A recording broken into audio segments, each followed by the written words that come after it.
Welcome back to the second hour of News Center. It is exactly 10 a.m. My name is George Maringa. Thank you so much for staying with us. And I'm still with my guest, that is the chairperson of the Commission on Administration of Justice. That is also the Office of the Ombudsman, Honorable Florence Kajuji. Before the break, we were talking about your achievements so far, but still budget constraints are an issue. In terms of trying to run several projects so far, then how are you coping if budget slashes is an issue?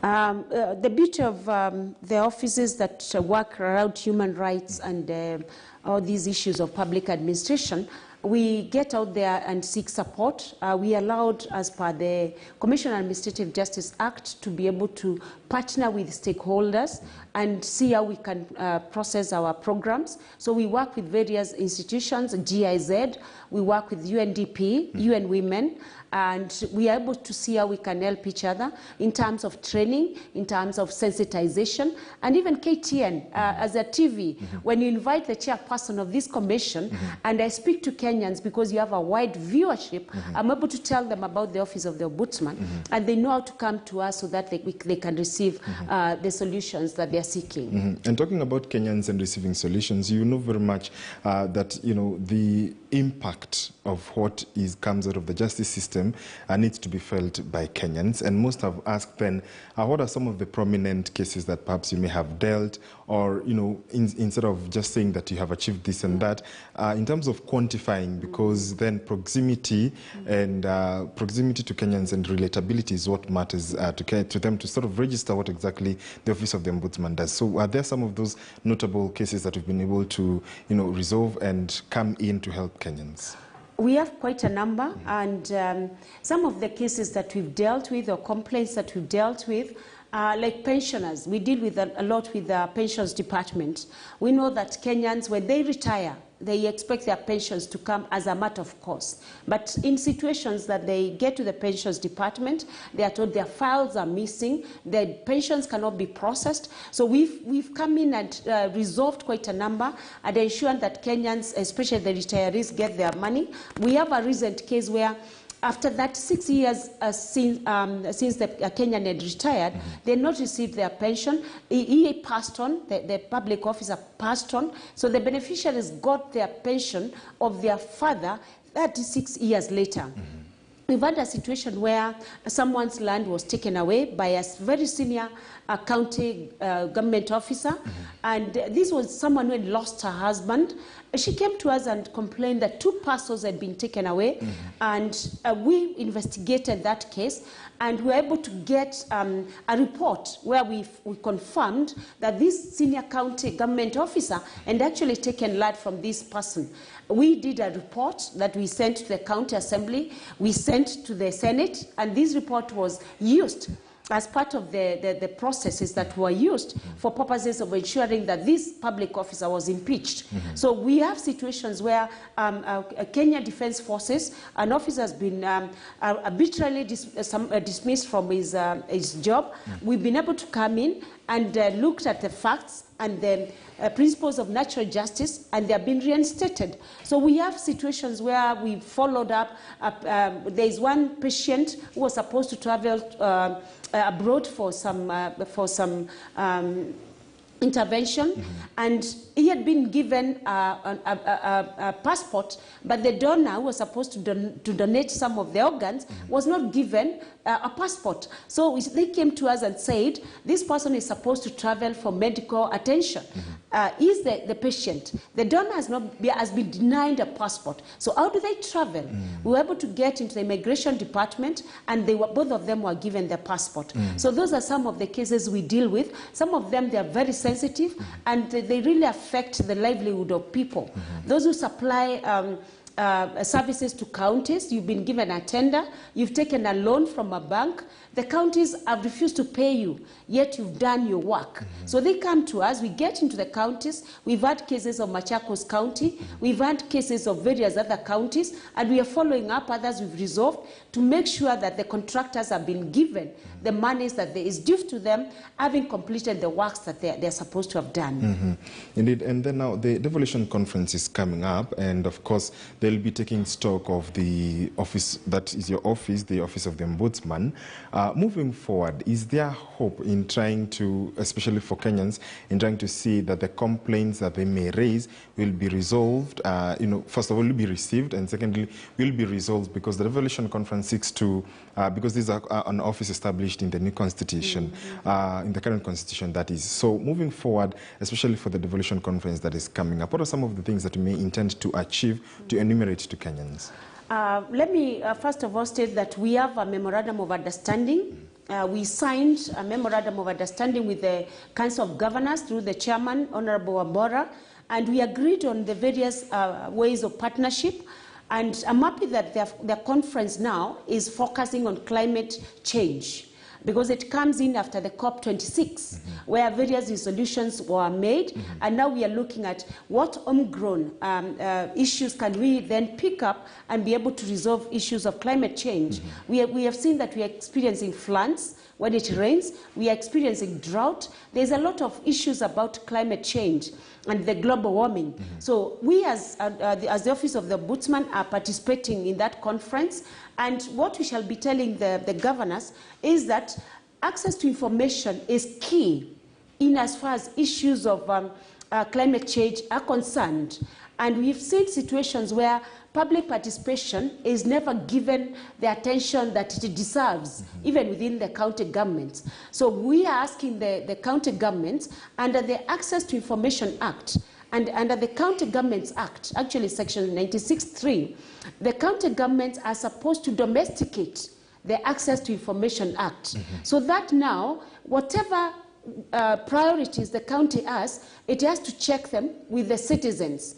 We don't want situations where counties are just doing their own things when the citizens have their own priorities. So once they domesticate or have the Access to Information Act within the county governments, then they're going to ensure there is public participation, which is also a requirement under the core values in the Constitution. We are also going to see how they are going to engage the citizens in making decisions for the county. And in issues of climate change, then the citizens also should be part and parcel within those counties under the Access to Information Act. So it's a good thing for us, and we are also going to take home what the resolution shall be from the Devolution Conference and follow up with the county governments up as per the Memorandum of Understanding to be able to ensure that they do what they must do, because we are also supposed to oversight the county governments. And overseeing the county governments, then we are headed into an election, Mheshimiwa. We have seen quite some voter apathy, especially from the young people. They're not turning up to vote. As the Office of the Ombudsman, this being a civil and constitutional right that every citizen is entitled to, what would be your word of encouraging the youth, especially because they are the ones who have been targeted to turn up in large numbers and vote? When IEBC rolled out the voter registration process, it is our mandate as the Office of the Ombudsman to be able to check on the registration process, because IEBC targeted 6 million Kenyans to be registered, and we wanted to see whether that was going to be fulfilled. So we traveled, we sent out various teams. I personally went to Taita Taveta and Mombasa region, and we went to Danyi, and I was actually shocked by the turnout. There was a lot of voter apathy. People are not coming out to vote. And we know there's these 6 million, most of them are the youth. And these are the youth that should be able to exercise their right. They did not come out to register as voters. And when we were inquiring from them, those we found, why they are not registering, it's like they don't know why they should vote in 2022. There's no hope. They are saying, we don't see the fruits of our vote.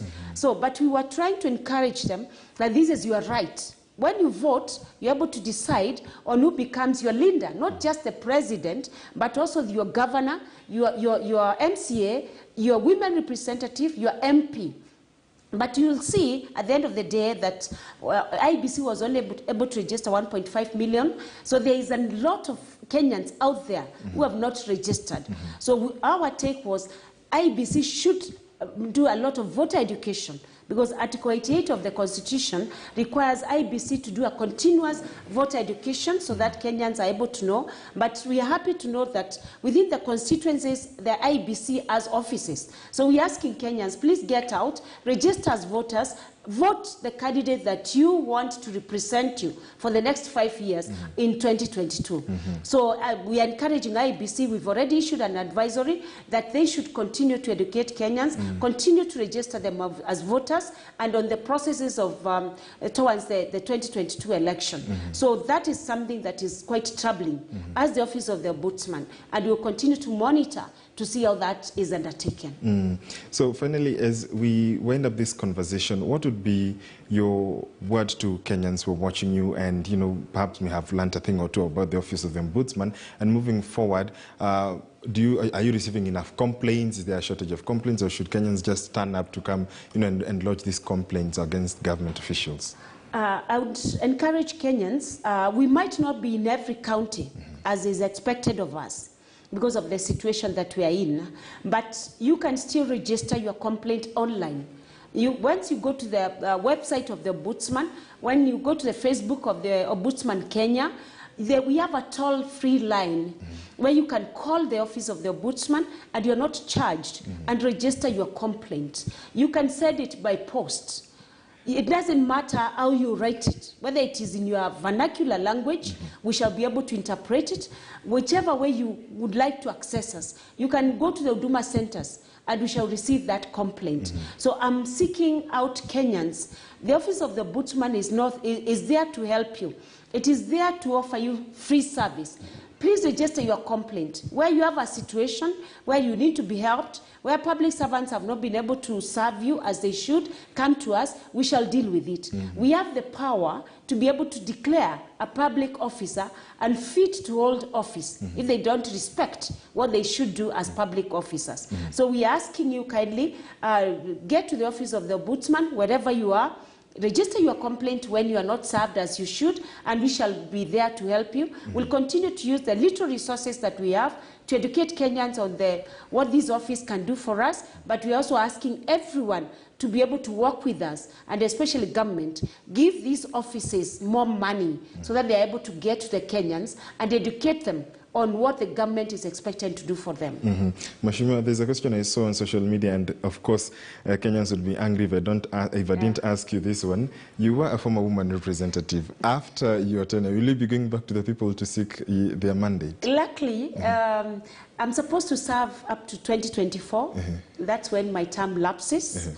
And I like what I'm doing, and I thank the president because he gave me this job. So my business is to ensure at the space that I'm in now, I serve to the best that I can. Yes. Okay, indeed. Thank you very much. That has been Mheshimiwa Florence Kajuju, the chairperson of the National Commission on Administration of Justice, that is also the Ombudsman. Thank you so much, ma'am, for joining us. Thank you so much for the opportunity to talk. Great, great. Now, Meru County Governor Kiraitu Murungi has hit out at Deputy President William Ruto over his attacks against him for tagging along ODM